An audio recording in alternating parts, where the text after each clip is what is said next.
Hi friends, welcome to our channel random bus. త్వరలోనే big boss season 8 start కాబోతుంది. ఇక హౌస్లోకి కంటెస్టెంట్స్ రావడం, ప్రతి వారం వీకెండ్లో ఎలిమినేట్ అవ్వడం ఎప్పుడు జరిగే తంతే. ఇక బిగ్ బాస్ కార్యక్రమం నుంచి ఎలిమినేటింగ్ అయిన కంటెస్టెంట్లు నేరుగా బిగ్ బాస్ బజ్ కార్యక్రమానికి వెళ్తారు. ఇక ఇక్కడ వీరిని హౌస్లో ఉన్న కంటెస్టెంట్స్ గురించి పలు ప్రశ్నలు వేస్తూ ఉంటారు. ఇక హౌస్ కంటెస్టెంట్స్ అడిగిన విధానం గురించి కూడా ప్రశ్నలు వేస్తూ ఉంటారు. అయితే కార్యక్రమానికి గత సీజన్లో పాల్గొన్న వారిని హాస్ట్గా వివరిస్తూ ఉంటారు. బిగ్ బాస్ సీజన్ ఇటు ప్రారంభమైన తర్వాత బిగ్ బాస్ బజ్కి ఎవరు హోస్ట్గా వ్యవహరించబోతున్నారనే విషయం గురించి చర్చలు మొదలవుతాయి. అయితే బిగ్ బాస్ బజ్కి పెద్దయ్య శివాజీ హాస్ట్గా ఉండబోతున్నారని వార్తలు చక్కర్లు కొట్టాయి. ఇక ఇప్పుడు ఇందులో ఏమాత్రం నిజం లేదని తెలుస్తుంది.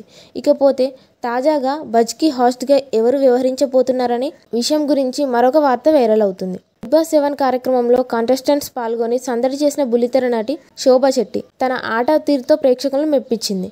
ఒకానొక సమయంలో ఈమె వ్యవహారశాలపై ప్రేక్షకులకు కూడా విసుగు చెందినప్పటికీ ఈమెను మాత్రం నిర్వాహకులు చివరి వారం వరకు హౌస్లో కొనసాగిస్తూ వచ్చారు. ఇలా చివరి వరకే హౌస్లో కొనసాగిన ఈమె మరింత మంది అభిమానులు సొంతం చేసుకున్నారు. ఇక శోభా శెట్టి ఒక షోకి హాస్ట్గా వ్యవహరించిన సంగతి తెలిసిందే. ఆ షోలో సెలబ్రిటీని ఇంటర్వ్యూ చేస్తూ ఎన్నో విధాలుగా ప్రశ్నలు అడుగుతూ వారి నుంచి సమాధానం రాబట్టింది. ఈ క్రమంలోనే బిగ్ బాస్ బజ్కి కూడా ఆమె హాస్ట్గా వ్యవహరిస్తే బాగుంటుందని మేకర్స్ అభిప్రాయానికి వచ్చారంట. దీంతో ఈమెని బిగ్ బాస్ హాస్ట్గా నియమించబోతున్నారు అని తెలుస్తుంది. ఇదే కనుక నిజమైతే బిగ్ బాస్ బజ్ కార్యక్రమంలో పాల్గొనే కంటెస్టెంట్లకు శోభా శెట్టి వింత ప్రశ్నలు అడుగుతూ చుక్కలు చూపిస్తారని పలువురు కామెంట్ చేస్తున్నారు. ఇలాంటి మరిన్ని లేటెస్ట్ బిగ్ బాస్ అప్డేట్స్ కోసం మా ఛానల్ని సబ్స్క్రైబ్ చేసుకోండి. Thank you for watching.